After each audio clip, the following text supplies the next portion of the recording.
오늘 우리 옆 사람은 먼저 인사합니다. 잘 오셨습니다. 환영합니다. 축복합니다. 감사합니다. 고맙습니다. 예.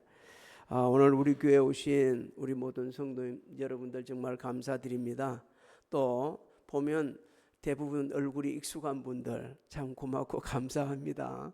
한번 이 교회에 온다는 게 얼마나 큰 행복인지 큰 은혜인지 모릅니다. 오늘 이 본문 말씀을 통해서 저는 전혀 다른 두 세계라는 제목을 가지고 말씀을 선포하고자 합니다. 첫 번째는 우리가 이 세상에 살면서 전혀 다른 두 세계가 있다, 이것을 주님이 일깨워 주시고요. 두 번째는 사후 죽음 후에 전혀 다른 두 세계가 있다, 이렇게 말씀해 주고 있습니다. 이 말씀을 우리가 잘 듣고 또 깨닫고 또 은혜를 받게 되지면 큰 구원의 역사가 일어날 겁니다. 그리고 평생 후회 없는 한반의 인생을 살게 될 겁니다. 제일 먼저 부자와 가난한 자의 전혀 다른 두 삶이 있다, 이 세상에는. 이것을 일깨주고 있죠. 저 기억으로는 저 기억이 틀릴 수도 있습니다만 2002년도인 것 같아요. 우리나라 어떤 BC 카드 회사가 이런 광고를 냈습니다. 부자 되세요. 기억납니까? 네, 그런 광고가 있었어요.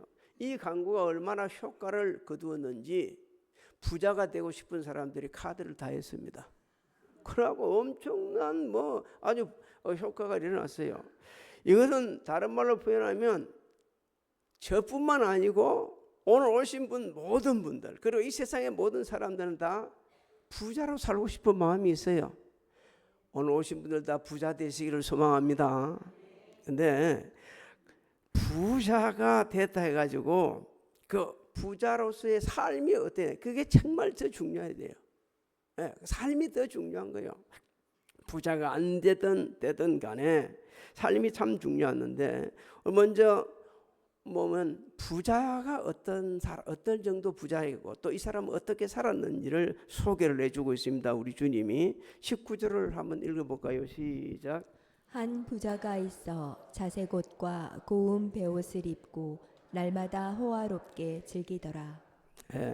당시 예수님 사역 당시 유대 사이에서의 옷은 자기의 신분을 드러냈어요. 자기 신분을. 자색 옷, 고운 베옷, 이것은 아무나 입는 게 아니요, 그 당시 사회에서 귀족들이 입는 것이었습니다.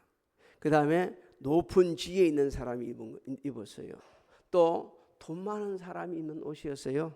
그래서 이분은 오늘 주님이 비유로 말씀하신 부자는 단순한 부자뿐만 아니고 높은 사회적인 지위도 있다는 그런 사람이었죠. 근데 부자의 생활상을 들여다보게 되면 별로 우리가 본받을 게 없는 것 같아. 한번 봅시다. 우리 부자 생활상을 19절을 한번 띄워주세요. 한번 시작. 한 부자가 있어 자색 옷과 고운 베옷을 입고 날마다 호화롭게 즐기더라. 즐겼다. 날마다 호화롭게 즐겼다. 여러분, 이 호화롭다는 단어가요, 사치스럽다는 거예요. 사치스러운 건데, 이 사람은 개인적인 향락, 세상에 살면서 자신이 누리고 싶은 것, 해보고 싶은 것, 지극히 개인적인 것에 모든 것을 집념하면서 그 시간, 그 물질, 그 높은 지위, 돈을 다 거기에다 허비를 하고 있었다는 거죠. 영적인 측면에서는 어떤 말씀을 하고 있느냐면, 이 사람은 예수님을 안 믿는 자다, 하나님을 안 믿는 자다, 이렇게 우리에게 일깨주고 있습니다. 그러니까 하나님께서 모든 것을 주셨는데 이것을 갖다가 선용하지 못하고 자기 만족에, 쾌락에, 세상 즐거움에 쏟아붓고 있는 거예요. 제가 또 하나님이 모든 걸 주셨다 그러니까 이해가 안 되는 분이 있을 거예요. 성경에 뿐만 아니고 다른 타 종교에서도 말합니다. 우리 올 때 빈손으로 갖고 갈 때도 빈손으로 간다는 건 다 동의합니다. 그런데 살다 보게 되니까 돈도 있어요, 집도 있어요, 차도 있어요. 그리고 어찌 좀 하다 보니까 사회적인 지위도 갖게 되셨어요. 그러다 보니까 사람들이 뭐라 생각하냐? 이거 내가 노력해서 얻은 거야. 내 거야. 틀린 거 아니에요. 맞아요. 그런데 틀린 겁니다. 그리 생각하면. 왜? 주신 자도 누구시라고요? 하나님이시요. 우리 왜 올 때 아무것도 안 가져왔지 않습니까? 살라고 노력하고 몸부림치는 건 당연한 거요. 그렇게 살아야 됩니다. 나태하고 인생을 살아갖고는 안 되는 거죠. 그런데 우리가 알아야 될 게 있습니다. 부자고 높은 지위가 있다 해가지고 주님이 비유로 말씀하신 이 부자처럼 다 그렇게 사는 거 아니에요. 정말 깨끗하고 바르게 살고 어렵고 힘든 자를 돕는 사람들이 얼마나 많이 있는지 모릅니다. 제가 그 부분에 대해서 좀 뒤에서 설명하고자 합니다.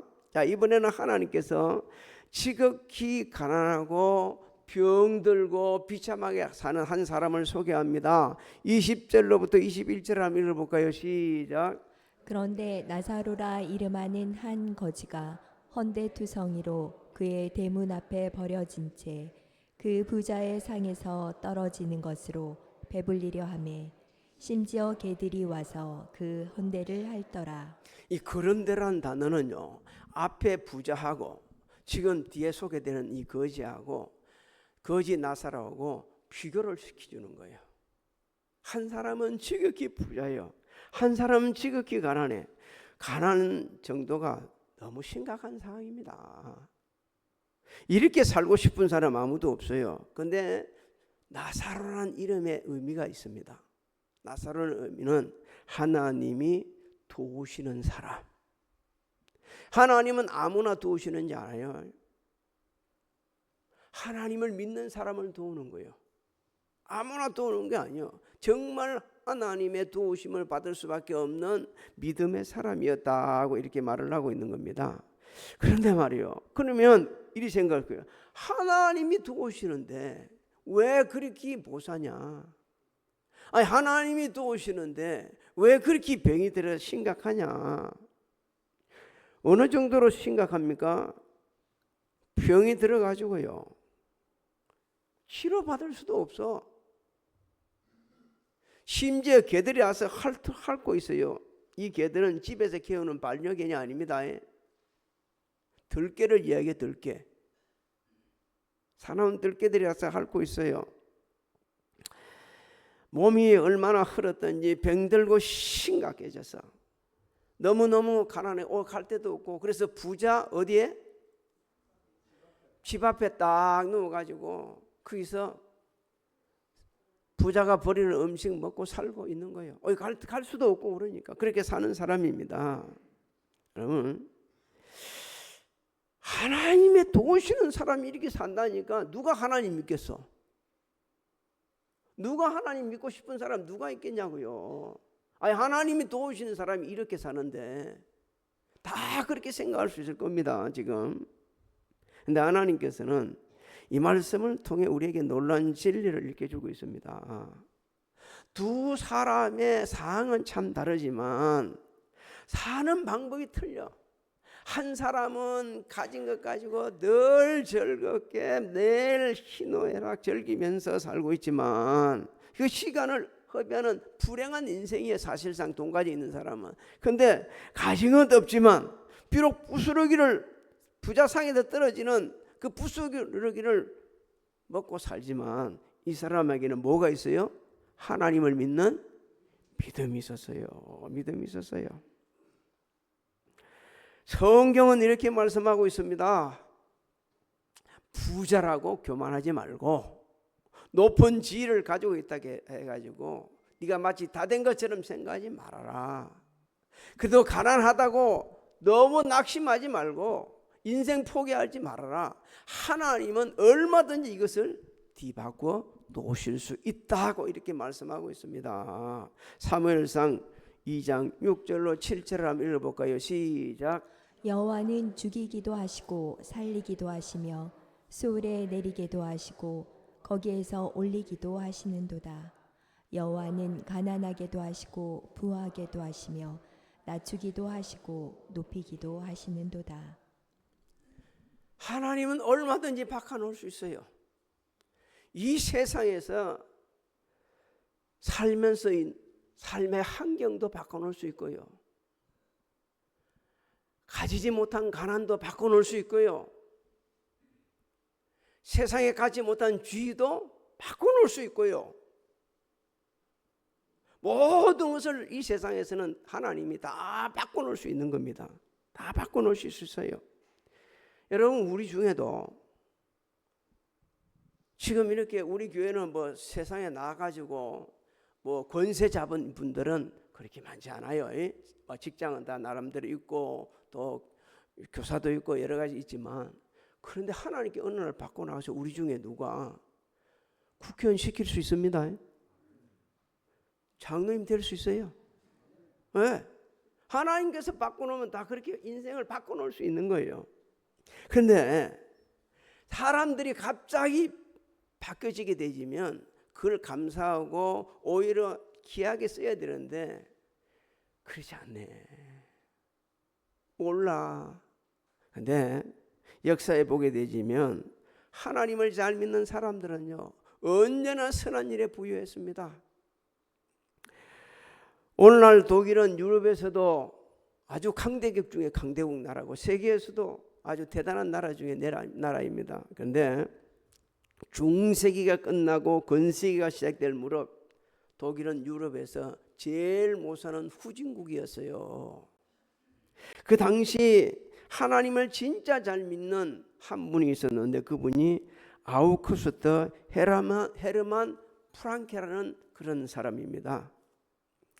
아우구스트 헤르만 프랑케는 당시 할레 대학의 교수였고 또 시골 그 부에 살면서 목회를 하는 목사님이셨습니다.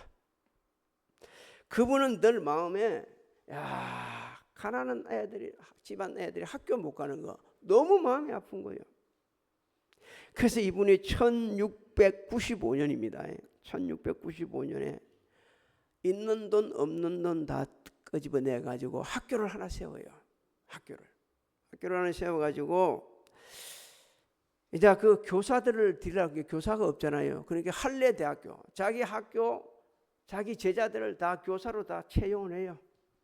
채용해서 딱 4년 후에 교사가 72명 정도나 되는 이 교사들이 학교로 해서 아이들을 가르치는 정도로 학교가 커집니다. 그리고 그 당시 한 1000여 명의 고아들을 데려다가 공부를 시키는데 그냥 시키는 게 아니요, 기숙사를 짓습니다. 그 1000여 명이 그 안에서 살도록 만드는 거예요. 또 얘들 공부를 시키기 위해서 출판사, 인쇄소, 서점을 만듭니다. 이 아이들을 잘 먹여 살리기 위해 가지고 빵 공장을 만들어요. 그 다음에 필요한 것을 공급해 주기 위해서 제조업에 뛰어듭니다. 그 아이들의 건강을 위해서 약국을 세우는 거예요. 이렇게 기업을 막 꾸려나가는데 너무너무 잘 되는 거예요. 누가 도우시니까? 하나님이 선한 일을 하고 도우시는 거예요. 그렇게 잘 되는 거예요. 이 학교가 이제 이름이 나기 시작하네. 이름이 나니까 여기저기서 그 학교 들어오겠다고 하는 거예요. 그래, 우리 받아줄게. 단 조건이 있다. 부잣집 학생들은, 부잣집안 아이들은 등록비를 내라. 그리고 가난한 집 아이들은 등록비 안 받을게. 이래가지고 한 시대를 정말 주의 사랑을 실천하고 공의를 실천한 분이 바로 아우구스트 헤르만 프랑케였어요. 하나님께서 주신 모든 것은 선용할 줄 알아야 됩니다. 다시 말씀드리면 이 세상에서의 삶은 언제든지 하나님의 뒤집어 놓을 수 있어요. 언제든지. 제가 앞에서 말씀드렸습니다. 삶의 차이 얼마든지 바꿔놓을 수 있어요. 빈부격차 얼마든지 바꿔놓을 수 있어요.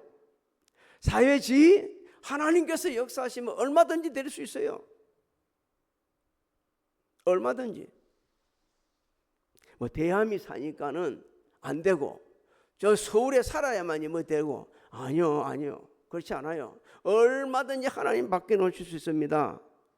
성경은 그에 대해서 너무 자세하게 아주 구체적으로 실제적으로 우리에게 일깨주고 있고, 특히 힘들고 어려운 사람에 대한 하나님의 관심이 얼마나 큰지요. 부자는 집 문 앞에 들어 누워서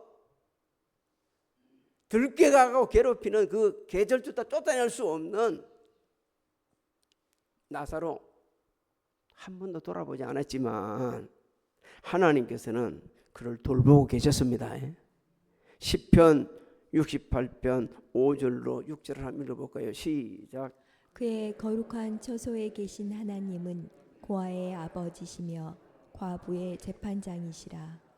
하나님이 고독한 자들은 가족과 함께 살게 하시며 갇힌 자들은 이끌어내사 형통하게 하시느니라. 오직 거역하는 자들의 거처는 메마른 땅이로다. 그렇습니다. 우리 하나님은 이런 하나님이십니다. 이제 하나님께 또 귀한 진리를 하나 소개해 주시고 있습니다. 사후세계. 제가 잘 알았던 우리 장로님 한 분 계셨습니다. 생각보다 너무 빨리 하나님 나라 가셔서 안 됐지만 이분이 이런 얘기를 했습니다. 전도를 할 때 사후세계는 준비되어 있습니까? 이러니까 미친놈이라고 사람들이 이야기하는 거예요.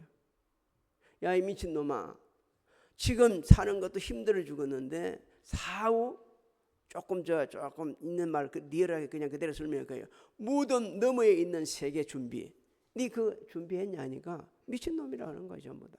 그런데 오늘 말씀에 보게 되지면 놀랍게도 우리 주님께서 말씀해 주십니다. 무덤 너머에 세계가 있다는 거예요. 전혀 다른 두 세계가 있다는 거예요.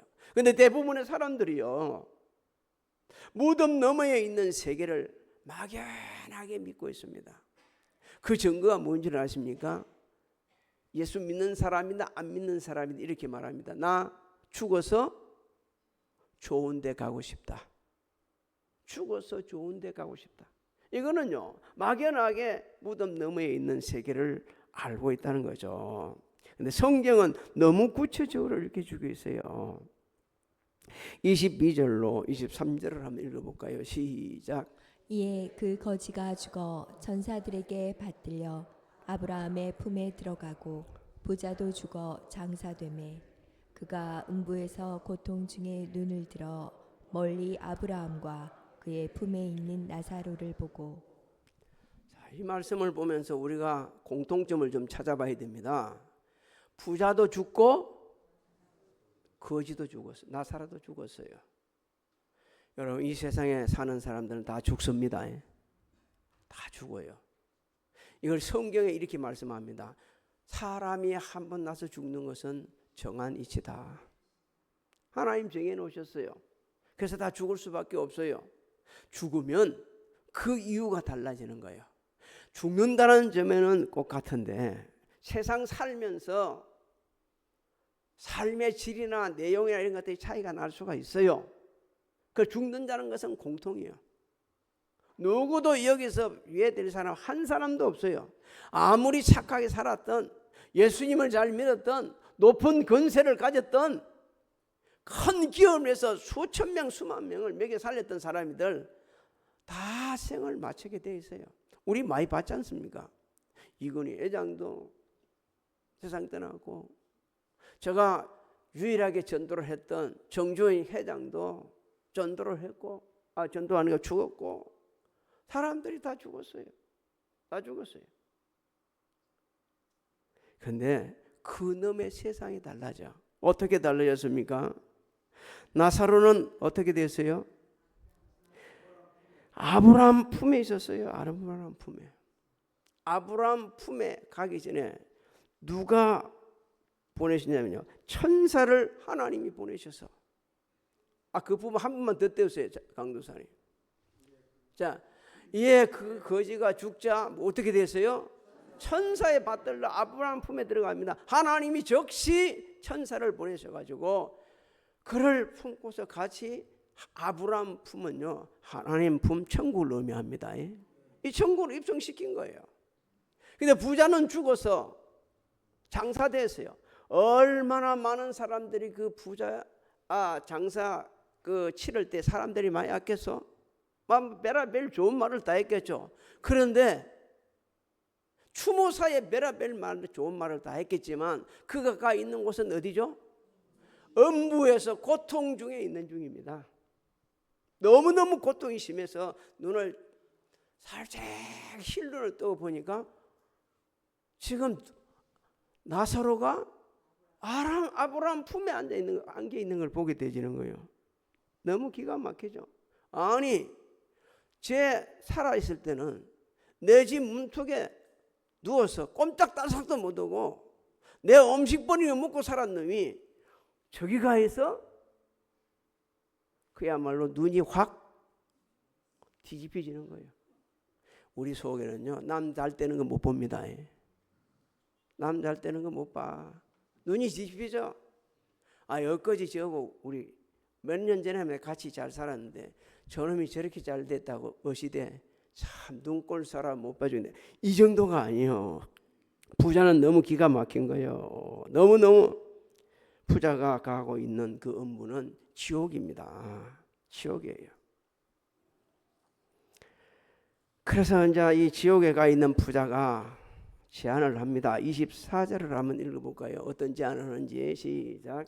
불러 이르되 아버지 아브라함이여 나를 긍휼히 여기사 나사로를 보내어 그 손가락 끝에 물을 찍어 내 혀를 서늘하게 하소서.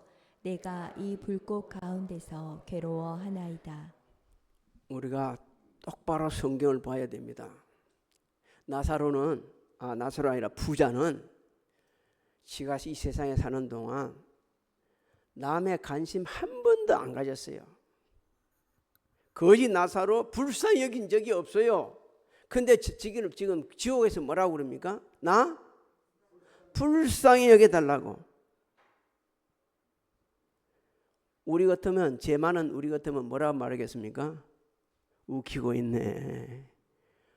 너 임마 내 힘들 때 한번 도와줘 봤어? 이 얘기는 해봤어? 그럴 건데 주님은 그렇게 말씀하지 않습니다. 얼마나 힘들었으면 손가락 끝에 물을 찍어 내 혀를 서늘하게 해주십시오. 그러면서 어디 가운데 있다 그럽니까?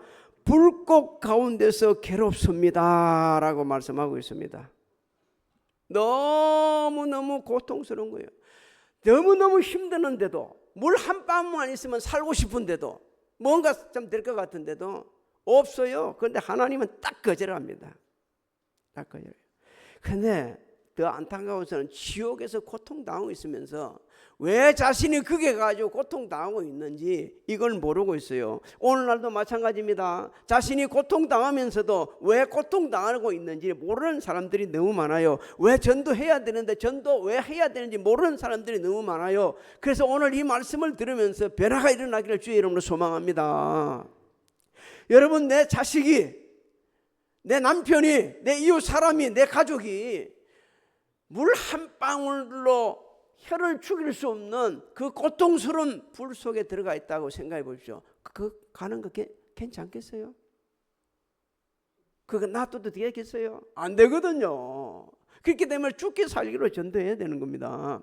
여러분, 우리 요번에 불이 많이 나가지고 큰 배 입었는데 그 불은 껐어요. 불은 껐어요. 그런데 지옥불은 안 꺼집니다. 지옥불은 안 꺼져요. 영원한 고통 속에서 살게 되는데 그걸 어떻게 놔둘 수가 있겠냐는 거죠. 그래서 주님은 네가 왜 그 고통을 당하는지를 원인을 가르쳐 주죠. 25절을 한번 읽어봅니다. 시작. 아브라함이 이르되 예 너는 살았을 때에 좋은 것을 받았고 나사로는 고난을 받았으니 이것을 기억하라. 이제 그는 여기서 위로를 받고 너는 괴로움을 받느니라. 예, 너는 살았을 때 좋은 거 받았지 않았냐. 이 말은요, 부자가 사는 동안 인생을 헛되게 산 것을 말씀하는 겁니다. 하나님 믿지 않고 육신의 정욕, 안목의 정욕, 이생의 자랑에 매여서 인생을 허비한 것. 네가 얼마나 어리석게 살았는지 그 어리석임이 지금 네가 고통을 당할 수밖에 없어라고 주님이 말씀해 주고 있는 거예요. 근데 나사로는 고난을 받았지 않느냐? 우리 오해하지 마십시오. 나사로가 가난하게 살고 세상에서 고통스럽게 살았기 때문에 천국에 불쌍해서 천국 보내다 그런 게 아닙니다.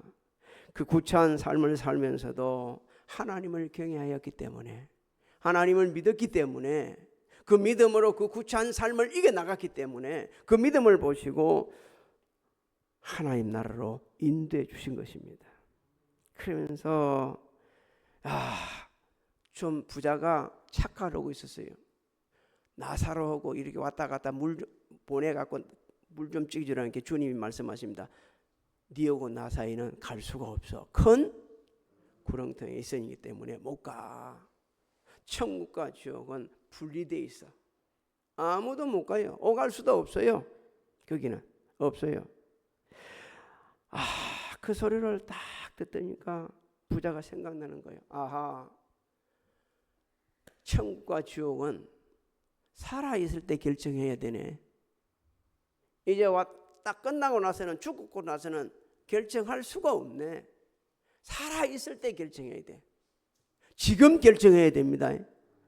지금 예수 믿어야 천국 갑니다. 다음에 믿으면 다음 없어요. 없을 수 있어요. 오늘 살았는데 어떤 사람이 야, 너 왜 운동 안 나오냐 하고 전화를 하니까 부인이 전화를 받으면서 이렇게 말합니다. 우리 남편 어제 저녁에 죽었어요. 이렇게 사람은 갈 수가 있는 거예요. 그러니까 부탁을 또 하나 제안을 합니다. 27절 28절 한번 읽어볼까요? 어떤 제안을 하는지 시작. 이르되 그러면 아버지여 구하노니 나사로를 내 아버지의 집에 보내소서. 내 형제 5이 있으니 그들에게 증언하게 하여 그들로 이 고통받는 곳에 오지 않게 하소서. 부자가 하나 깨달은 게 있습니다. 거기서 뭘 깨달았냐? 지옥에서. 지옥은 사람이 와서는 안 된다. 누구도 와서는 안 된다. 자기 형제 5이 있었다는 것은 어떤 분은 그렇게 이야기합니다. 왜 그 사람이 말이요, 자기 아내도 있을 건데 아들도 있을 건데 아내 아들 이야기하지 않고 자기 형제 이야기했을까? 참 좀 그렇네. 그렇게 이야기하는 분도 있지만 여기서 중요한 것은요, 그 5 형제는 자기 친형제일 수도 있겠지만 부자같이 인생을 허비하고 있는 사람을 대변하는 겁니다. 그렇게 살게 되지면, 자기처럼 살게 되지면 반드시 어디 오기 때문에? 지옥 오기 때문에 여기서는 와서는 안 된다는 거예요. 오늘 우리에게 주님은 말씀하십니다. 아무리 힘들고 어렵게 하더라도, 호화찬란한 이 세상의 삶에 있을지라도 그 인생이 지옥 간다면 아무 의미가 없고, 비록 사는 게 힘들었을지라도 마지막 인생의 총착역이 천국이라면 그 사람은 정말 성공한 사람이고 바르게 산 사람이라고 우리에게 말씀해 주고 있습니다. 그러니까 이제 주님께서 또 읽게 해주시네. 너 참 거기서 또 아직도 못 깨나구나 그러면서 깨닫게 해주시는데 그게 29절입니다. 읽어봅니다. 시작. 아브라함이 이르되 그들에게 모세와 선지자들이 있으니 그들에게 들을지니라. 지옥 안 오는 방법, 지옥 안 오는 방법이 하나 있다. 그것은 우리 생수교회, 오늘 그대로 적용할게요. 우리한테 적용하면 생수교회 성도들이 예수 믿으십시오. 그때 예수를 믿게 되지면 지옥 안 가고 어디 간다고요? 천국 가게 된다. 죽었던 사람이 살아나가지고 가서 예수 믿으세요. 내가 지옥도 갔다 오고요, 천국도 봤는데요, 예수 믿으세요. 이래. 그러고 안 믿어. 그래서 그렇게 한다 해도 안 믿어. 여러분 가끔은 보면 그런 분들 많이 있죠. 죽어서 천국도 가보고 지옥도 가봤어요. 보고 와가지고 간증을 하는데 맞을 수도 있고 틀릴 수도 있어요. 가서 봐야 되지만 그랬다고 해가지고 그 사람들 예수 믿냐? 안 믿어요. 저는요, 지옥 갔다 와가지고 지옥 천국을 다 보고 와가지고 거기에서 들은 말씀 그대로 교회 찾아가서 그분 그렇게 잘생긴 사람이 있었는가 찾아본 목사님이 직접 와가지고 우리한테 CD를 나눠주면서 자기가 보고 온 천국 얘기인데 꼭 좀 전해주세요. 그런 말을 그분 한번 만난 적이 있습니다. 같이 세미나를 하면서 들은 얘기도 있어요. 그런데 그 수많은 목사님들이 그 말씀 듣고 가지고 CD를 틀어주고 해도 안 믿는 거예요. 안 믿는 거예요. 그런데 하나님께 오늘 우리에게 중요한 말씀을 주셨습니다. 생수교회 성도들이 나가서 전도할 때 그걸 믿고 예수님의 구주로 영접하게 되지면 그 사람은 구원받고 어디 안 간다? 지옥 안 가고 천국 온다고 말씀해 주고 있습니다. 왜 그러냐? 예수 믿어야 되느냐? 예수님은 하나님께 가는 길이요 진리요 생명이기 때문에. 요한복음 14장 6절을 한번 읽어볼까요? 요한복음 14장 6절 시작. 예수께서 가라사대 내가 곧 길이요 진리요 생명이니 나로 말미암지 않고는 아버지께로 올 자가 없느니라. 믿습니까? 없습니다. 예수 믿어야 돼요. 자, 그러면 예수 믿는다는 게 뭔가? 다시 제가 말씀드릴게요. 예수를 어떻게 믿습니까? 라고 우리가 이렇게 얘기를 하면 성경은 뭐라고 가르쳐 주냐 하면요, 로마서 10장 9절로 11절을 한번 읽어봅니다. 어떻게 믿는 게 예수 믿느냐? 시작. 내가 만일 내 입으로 뭐라고 그랬습니까? 예수를 주로 신. 여러분 좀 기다려보세요. 주로 신하는 예수님이 내 주인이십니다. 여러분 그러니까 이렇게 말할 수 있어요. 무슨 예수님이 내 주인이 한 번도 보지도 못한 분이 내 주인이냐? 내 주인은 내가 되는 회사가 내 주인이지, 돈이 내 주인이지, 건세가 내 주인이지, 높은 학벌이 내 주인이지, 이렇게 사는 사람들이 많이 있는데 아니요. 그래 갖고는 구원 못 받고 예수님을 뭐로요? 주인으로 삼고 그 다음에 또 하나님께서 그가 누구냐면 예수님을 죽은 자 가운데서, 죽은 자 가운데서는 말은요, 예수님이 우리 죄를 대신 지시고 십자가에 돌아간 것을 말하는 겁니다. 그 다음에 살리신 것을, 그다음 예수님을 십자가에 돌아가신 예수님을 3일 만에 부활시킨 것을 뭐 하면? 내 마음에 믿으면 그게 예수 믿는 겁니다. 또 다시 한번 10절도 한번 올려보세요. 시작. 사람이 마음으로 믿어 의에 이르고 입으로 시인하여 구원에 이르는. 우리가 그렇게 예수님이 내 구주이십니다, 예수님 내 죄를 대신 십자가에 돌아가셨습니다, 3일 만에 부활하심을 믿습니다, 이렇게 되면요, 하나님 어떻게 하냐면은 네가 이제는 죄인이 아니고 의로운 사람이야, 네가 의롭게 된 거야. 그러면서 하나님의 자녀의 건세를 회복시켜 주시고 우리에게 모든 것을 다 은혜 베풀어 주시고 세상을 떠나는 순간 누구를 보내요? 천사를 보내셔서 하나님 나라로 인도를 하십니다. 저는 오늘 오신 우리 성도님들 그리고 같이 온 모든 분들 정말 애절한 마음으로 부탁을 드립니다.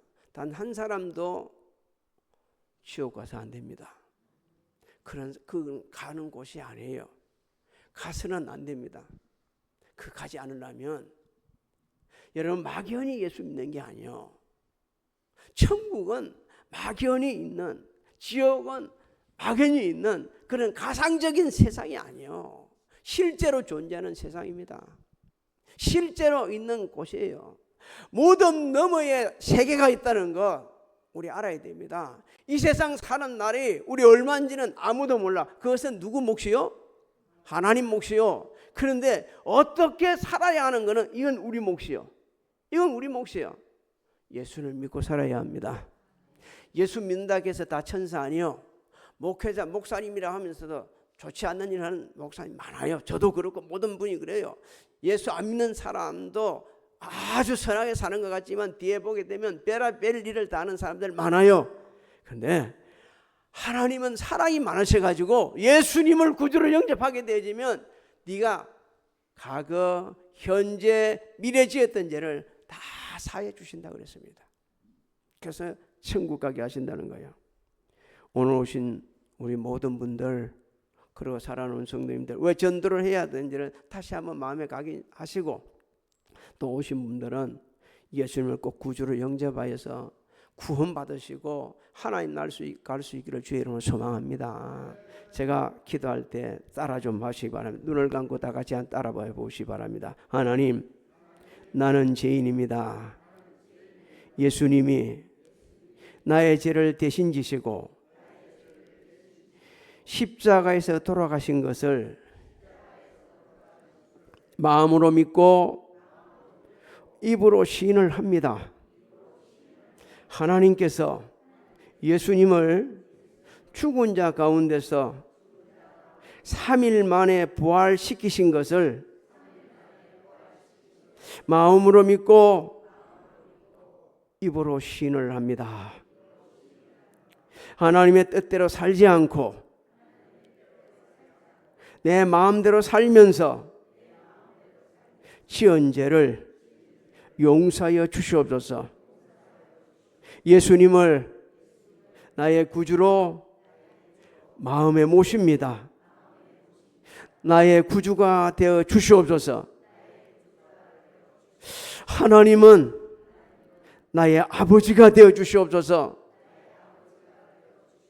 예수님 이름으로 기도합니다. 아멘. 우리 하나님께 영광의 발 돌립니다. 할렐루야. 오늘 우리 옆 사람 보고 인사 좀 합시다. 잘 오셨습니다. 환영합니다. 축복합니다. 고맙습니다. 네, 감사합니다. 감사합니다. 지금은 우리 주 예수 그리스도의 은혜와 하나님 아버지의 만극하신 사랑하신가 성령님의 감화감동 교통 예비 역사하심이 오늘 예배드리는 모든 분들 머리 위에와 가정, 직장, 사업장, 자녀들 진행하는 일들 우리 교회 대한민국에 지금으로부터 영원토록 함께 하실지어다.